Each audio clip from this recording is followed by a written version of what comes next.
Everyone, welcome back to my channel. आज का हमारा टॉपिक रहेगा फोटोकेमिकल स्मॉग।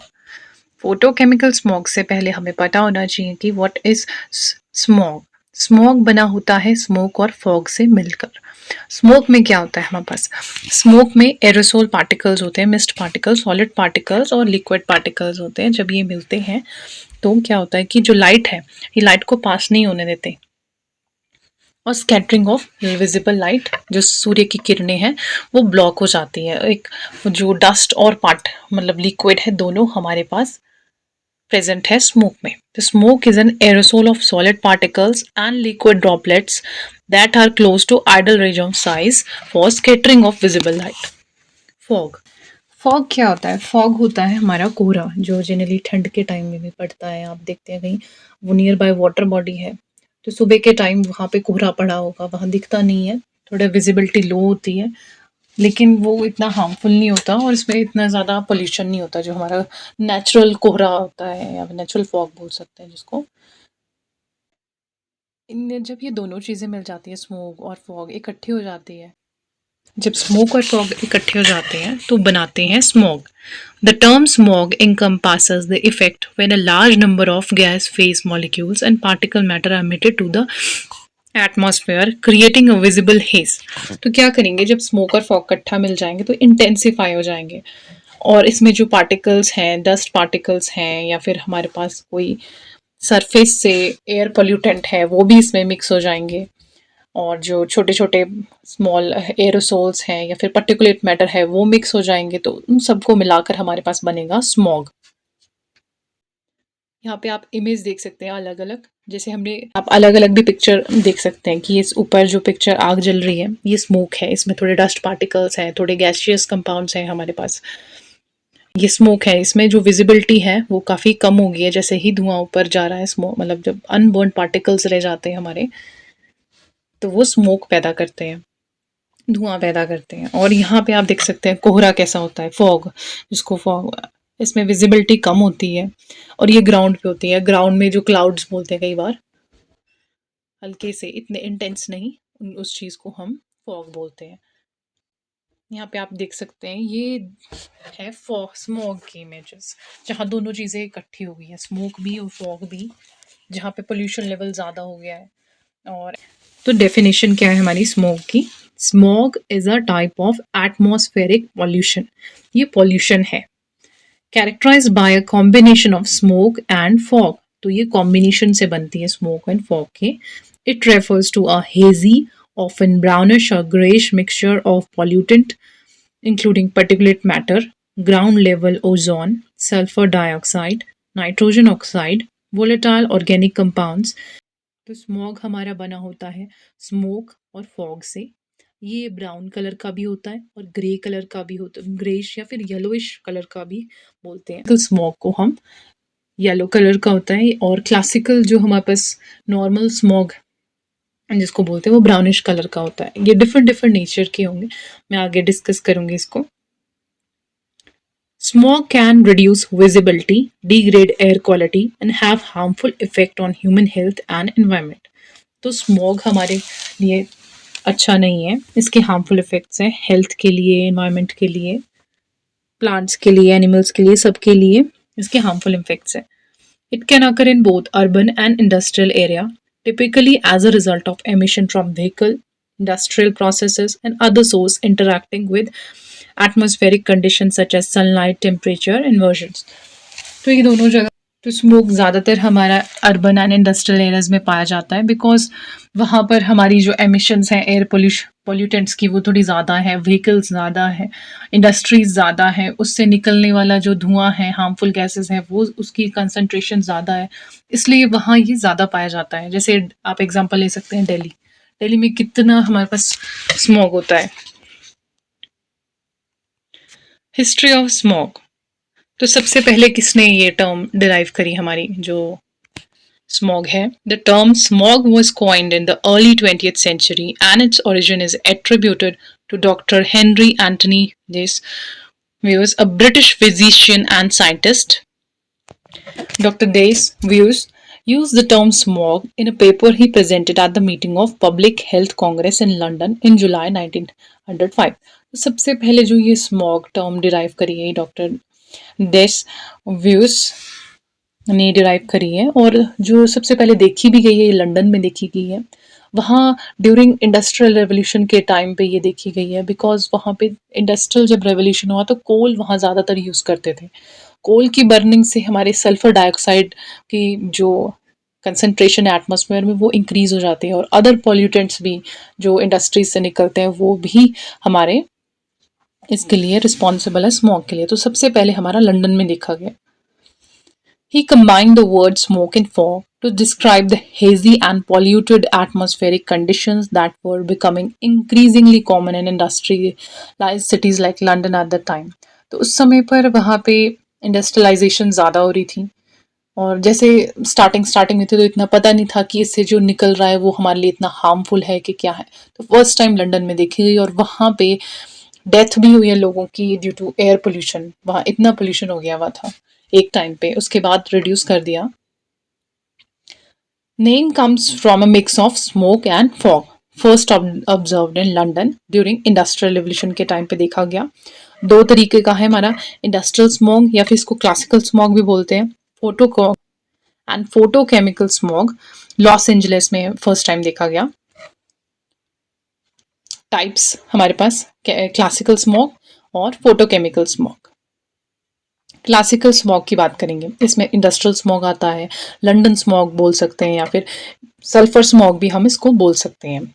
ये इसलिए बोल सकते हैं सल्फर और लंदन स्मॉग हम इसलिए बोलते हैं और इंडस्ट्रियल स्मॉग भी हम इसलिए बोलते हैं क्योंकि लंदन में सबसे पहली बार हमने स्मॉग ये जो टर्म है डिराइव करी और इसके लंदन में जो स्मॉग हुआ उसके लिए हमने बोला।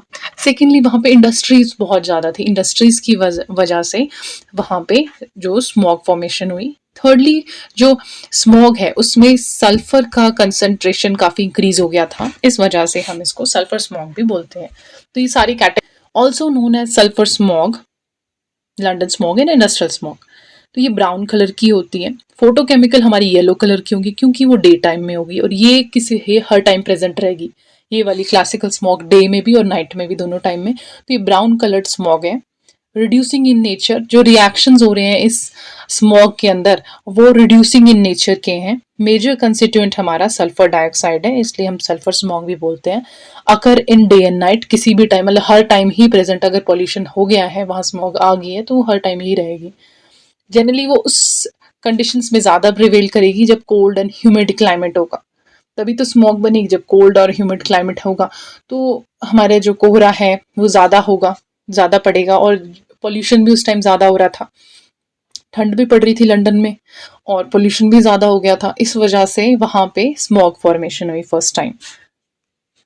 Classical smog, also known as London smog or sulfur smog, is a type of air pollution was prevalent in urban areas during 19th century and early 20th centuries. It primarily consists of a mixture of smoke and sulfur dioxide and fog. तीनों चीज का mix था हमारे इसमें जब London में first smog हुई।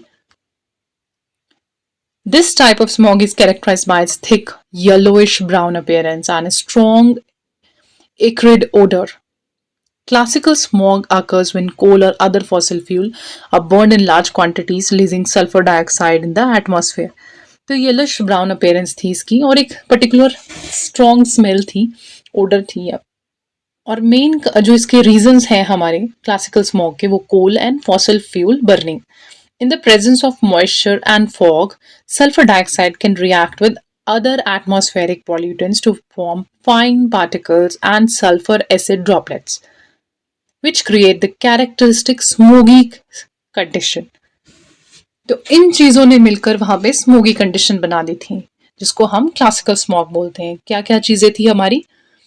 सबसे पहले थी प्रेजेंस ऑफ मॉइस्चर था, सल्फर डाइऑक्साइड ने रिएक्ट करा एटमॉस्फेरिक में, जो पहले से ही पॉल्यूटेंट्स थे उनके साथ रिएक्ट करा। फिर उससे क्या हुआ, सल्फर एसिड ड्रॉपलेट्स बन गई। वहां पे वाटर वेपर भी तो होगा, जब मॉइस्चर में एटमॉस्फेयर होगा उसके साथ हमारी सल्फर डाइऑक्साइड रिएक्ट कर दी, रिएक्ट करके सल्फ्यूरिक एसिड ड्रॉपलेट्स बना दी, which create the characteristic smoggy condition. तो उससे क्या हो गया कि स्मोगी कंडीशन होगी और हमारा वहां पे स्मॉग फैल गया। Photochemical smog. फोटोकेमिकल स्मॉग हमें सबसे पहले लॉस एंजलिस में देखने को मिला। लॉस एंजलिस में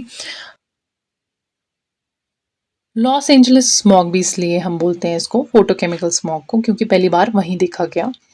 येलो कलर की होती है क्योंकि डे टाइम में होगी। फोटो मीन्स लाइट, लाइट की प्रेजेंस में येलो कलर होगा हमारी स्मॉग का। ऑक्सीडाइजिंग इन नेचर, अब इस जो रिएक्शन हो रही है हमारे एटमॉस्फेयर में फोटोकेमिकल स्मॉग में, वो ऑक्सीडाइजिंग नेचर की होगी। Occurs during the day time, night time में नहीं होगी, दिखेगा ये डे टाइम में ज्यादा होगा। Combination of secondary as well as primary pollutants, तो इसमें सेकेंडरी पॉल्यूटेंट्स भी है, प्राइमरी पॉल्यूटेंट्स। प्राइमरी पॉल्यूटेंट्स मतलब जो डायरेक्टली एमिट हो रहे हैं हमारे एटमॉस्फेयर में, और उनके रिएक्शन के बाद जो बनेंगे पॉल्यूटेंट्स वो सेकेंडरी पॉल्यूटेंट्स बनेंगे। तो इसके लिए ड्राई सनी वेदर और जेंटल विंड कंडीशंस हमारे चाहिए फोटोकेमिकल स्मॉग के लिए। और लॉस एंजलिस में ऐसी कंडीशंस थी जिसकी वजह से फोटोकेमिकल स्मॉग वहाँ बना। जब वो चेक करा, जब साइंटिस्ट ने वहाँ चेक करा तो उसमें देखा कि उसमें जो नेचर है उसकी वो ऑक्सीडाइजिंग इन नेचर है, येलो कलर का है, डिफरेंट है as compared to London smog. Photochemical smog बना होता है नाइट्रोजन ऑक्साइड से और वोलेटाइल ऑर्गेनिक कंपाउंड से। वेराज जो क्लासिकल स्मॉग था उसमें जो मेन कंसंट्रेशन थी वो सल्फर डाइऑक्साइड की थी। तो यहाँ पे नाइट्रोजन डाइऑक्साइड हमारा व्हीकल एमिशन से ज़्यादा होता है, तो व्हीकल कंबशन होता है तो वहाँ वो रिलीज करते हैं एटमॉस्फेयर में nitrogen oxides. Volatile organic compounds generally वो कंपाउंड्स होते हैं जो उड़ जाते हैं एकदम, जैसे पेट्रोल हो गए या पेट्रोल प्रोडक्ट्स हो गए, या फिर हमारे जैसे नील पेंट रिमूवर्स हैं या फिर थिनर्स है, तो वो वोलेटाइल ऑर्गेनिक कंपाउंड्स है। जब इन दोनों ये कॉम्बाइन कर जाते हैं हमारे एटमॉस्फेयर में तो फोटोकेमिकल स्मॉग फॉर्मेशन होती है। फॉर्मेशन ऑफ फोटोकेमिकल स्मॉग, यहाँ पे व्हीकल आप देख सकते हैं, व्हीकल से हमारा क्या निकल रहा है जब वो इनकम्प्लीट कंबशन हुई। Nitric oxide, nitrogen dioxide, hydrocarbons, ये चीज एटमॉस्फेयर में रिलीज हो रहे हैं। इंडस्ट्रीज भी होगी वहां पे तो वो भी नाइट्रोजन ऑक्साइड रिलीज करेगी। Hydrocarbons from oil, tank, paint, gas station, ये सारे कंबाइन होकर नाइट्रोजन के ऑक्साइड्स बनाएंगे। हमने डिस्कस भी करी है प्रीवियस वीडियोस में ऑक्साइड्स ऑफ नाइट्रोजन। फिर एटमॉस्फेयर में जो ऑक्सीजन होगी उससे ये रिएक्ट करेंगे। वोलेटाइल ऑर्गेनिक कंपाउंड्स भी होंगे उससे भी ये रिएक्ट करेंगे। फोटोकेमिकल स्मॉग ऑक्सीडेंट्स होंगे, पैन होगा, एल्डिहाइड होंगे, एक्रोलिन होंगे, ये चीजें जब रिएक्ट कर जाएगी हमारी नाइट्रोजन ऑक्साइड्स के साथ। और एटमॉस्फेयर में हमारे क्या क्या है, एटमॉस्फेयर में सन है, अल्ट्रावायलेट रेज है जो रिएक्ट करेगा नाइट्रोजन ऑक्साइड से और हमारे वोलेटाइल ऑर्गेनिक कंपाउंड से, उन दोनों से रिएक्ट करके फोटोकेमिकल हमारा स्मॉग बनाएगा। यहाँ पे प्राइमरी पॉल्यूटेंट्स हमारे कौन कौन से हैं, सेकेंडरी पॉल्यूटेंट्स कौन कौन से हैं जिनके मिलने से हमारा फोटोकेमिकल स्मॉग बनेगा। तो सबसे पहले ऑक्साइड्स ऑफ नाइट्रोजन है, वीओसीज है, वोलेटाइल ऑर्गेनिक कंपाउंड्स, ये प्राइमरी है। इन दोनों के रिएक्शन से कई बार हमारे पास ये सेकेंडरी पॉल्यूटेंट्स बन जाते हैं। ओजोन है, पैन है, तो ये हमारे सेकेंडरी पॉल्यूटेंट्स है, ये सारे मिलकर फोटोकेमिकल स्मॉग बनाते हैं। प्राइमरी पॉल्यूटेंट्स में हमारे पास कार्बन मोनोऑक्साइड्स भी हैं, सल्फर डाइऑक्साइड भी है, अमोनिया भी है, वोलेटाइल ऑर्गेनिक कंपाउंड्स भी है, पार्टिकुलेट मैटर्स भी है, नाइट्रिक ऑक्साइड भी है। तो ये सारी चीज़ें प्राइमरी पॉल्यूटेंट्स हैं। सेकेंडरी पॉल्यूटेंट्स आप ध्यान रखें, SO3 सल्फर ट्राइऑक्साइड है, सल्फ्यूरिक एसिड, जब सल्फर डाइऑक्साइड और हमारा वाटर वेपर मिलेंगे तो सल्फ्यूरिक एसिड बन जाएगा जो एसिड रेन कॉज करेगा, ये भी हमारे सेकेंडरी पॉल्यूटेंट है। अमोनिया NH4 पॉजिटिव, ओजोन हमारा सेकेंडरी पॉल्यूटेंट है, पार्टिकुलेट मैटर हमारा सेकेंडरी पॉल्यूटेंट है, हाइड्रोजन पेरोक्साइड भी एटमॉस्फेयर में जो बन जाती है तो वो भी सेकेंडरी पॉल्यूटेंट है। VOCs और नाइट्रोजन ऑक्साइड्स मेनली जब ये मिलेंगे, इन दोनों के मिलने से हमारे रिएक्शन होगा, रिएक्शन हमारा होगा तो बनेगा photochemical smog during day time. तो इसके अल्ट्रावायलेट लाइट हमें चाहिए जिससे कि रिएक्शन होगा। Photochemical smog. Photochemical smog is a type of air pollution that form when sunlight interact with certain pollutant in the atmosphere, primarily nitrogen oxides and volatile organic compounds, and often from vehicular emission. This leads to formation of ground level ozone बन जाती है और other harmful chemicals बन जाते हैं which can have adverse effect on human health and environment. Photochemical smog is often associated with hazy brownish air and a significant concern in urban areas with high level of traffic and industrial activity. तो इस वजह से photochemical smog ज़्यादा होता है urban areas और industries में भी, बिकॉज वहाँ पे हमारी ट्रांसपोर्ट भी चल रहा है, इंडस्ट्रीज भी चल रही है और अदर ऐसे फैक्ट्रीज और इंडस्ट्रीज में ऐसे कंपाउंड्स भी रिलीज हो रहे हैं जो वीओसीज हैं, या हम भी ऐसे यूज़ कर रहे हैं जो वीओसीज हैं, वोलेटाइल ऑर्गेनिक कंपाउंड्स यूज़ कर रहे हैं जिससे कि वो एटमॉस्फेयर में जा रही हैं और फर्दर रिएक्शंस हो रही हैं सन की प्रेजेंस में, इसलिए हम इसको फोटोकेमिकल रिएक्शन बोलते हैं. ये आप डिफरेंस देख सकते हैं फोटो से, ये इंडस्ट्रियल स्मॉग है और ये फोटोकेमिकल स्मॉग है. इंडस्ट्रियल स्मॉग में हमें लाइट की प्रेजेंस नहीं चाहिए और हम ड्यूरिंग फोटोकेमिकल स्मॉग हमें लाइट की प्रेजेंस चाहिए, बिकॉज लाइट से ही जो यूवी अल्ट्रावायलेट रेज वो सन रिलीज कर रहा है वो रिएक्ट करेगी हमारे पॉल्यूटेंट से, प्राइमरी पॉल्यूटेंट से और सेकेंडरी पॉल्यूटेंट से. टाइप्स ऑफ स्मॉग, यहाँ पे अलग अलग टाइप्स के स्मॉग मैंने थोड़े से डिस्कस करे हैं. लंडन स्मॉग, सल्फरस स्मॉग जिसको बोलते हैं, develop due to high concentration of sulphur oxide in the air. Sulphur की कंसेंट्रेशन ज़्यादा होगी. अकरेंस कब होता है? जब कोल्ड और ह्यूमिड क्लाइमेट ज़्यादा हो जाता है. ठंड में भी हम देखते हैं कि जनरली दिल्ली में कब ज़्यादा एयर की क्वालिटी डिग्रेड होती है या कोहरा ज़्यादा पड़ जाता है, दिखता नहीं है. सर्दियों के टाइम तो बहुत ही ज़्यादा मुश्किल हो जाती है दिल्ली में. तो कोल्ड कंडीशंस भी रिस्पॉन्सिबल होती है इसके लिए. Occurrence, it occur in cold humid climate. Effect, it irritates the eye, cause bronchitis and lung problem. Polish smog, when the temperature drops, inversion take place and a low level cloud of pollutant form. A dusty cloud दिखने लग जाए जब नीचे सड़क पर, तो ये हमारा पॉलिश स्मॉग भी बोलते हैं. It occurs in winter season, होता है ये इंडस्ट्रियल स्मॉग का ही टाइप है.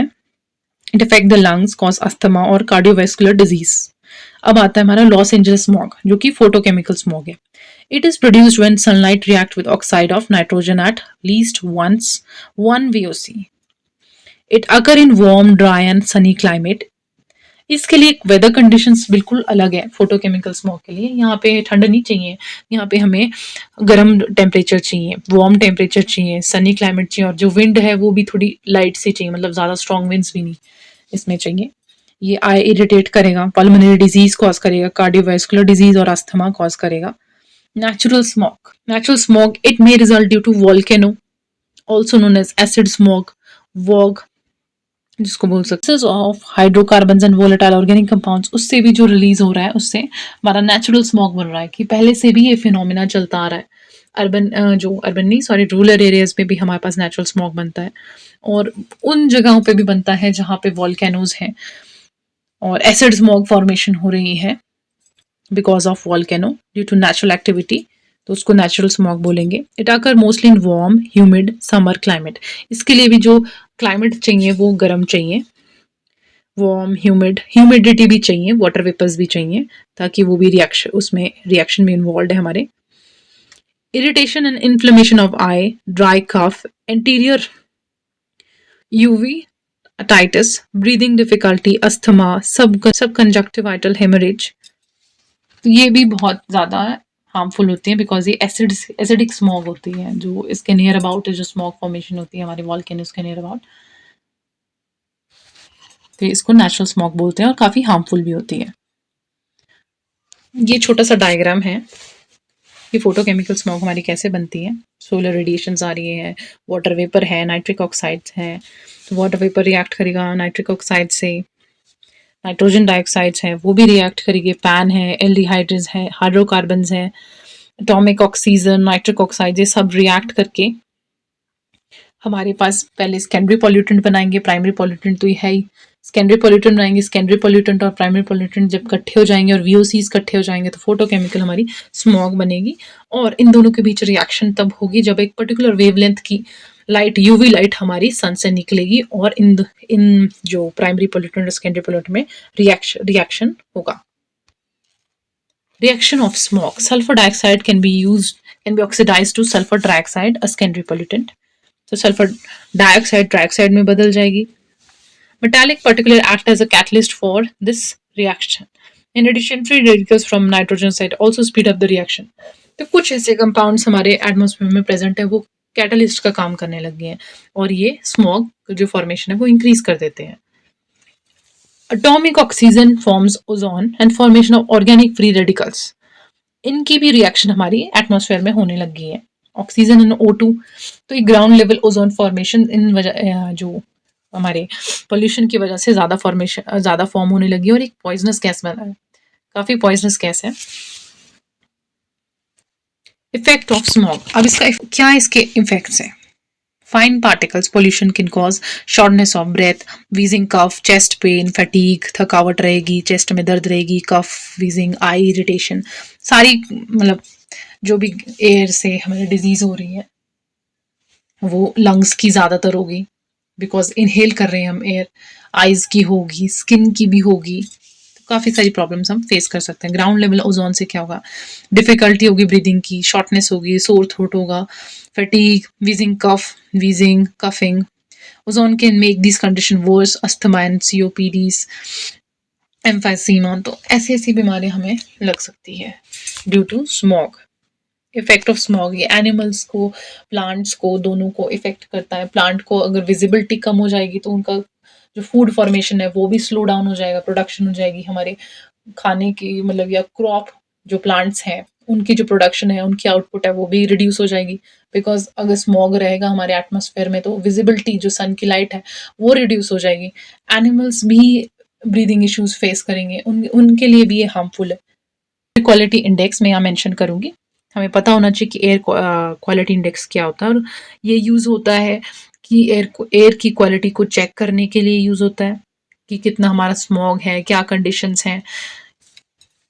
तो 0 to 50 हमारा गुड माना जाता है AIQ वैल्यू, उससे ज़्यादा 51 to 100 मॉडरेट में, 101 to 150 unhealthy for sensitive group, means जो अस्थमा है या फिर ब्रोंकाइटिस है या फिर जो लंग की डिजीज है उनके लिए बिल्कुल ठीक नहीं है। 101 एंड 150 बाकी थोड़ा सर्वाइव कर लेंगे, 151 और 200 बिल्कुल unhealthy, 201 to 300 very unhealthy and 301 to 500 hazardous, मतलब वहाँ की कंडीशंस तो बहुत ही ज़्यादा खराब है।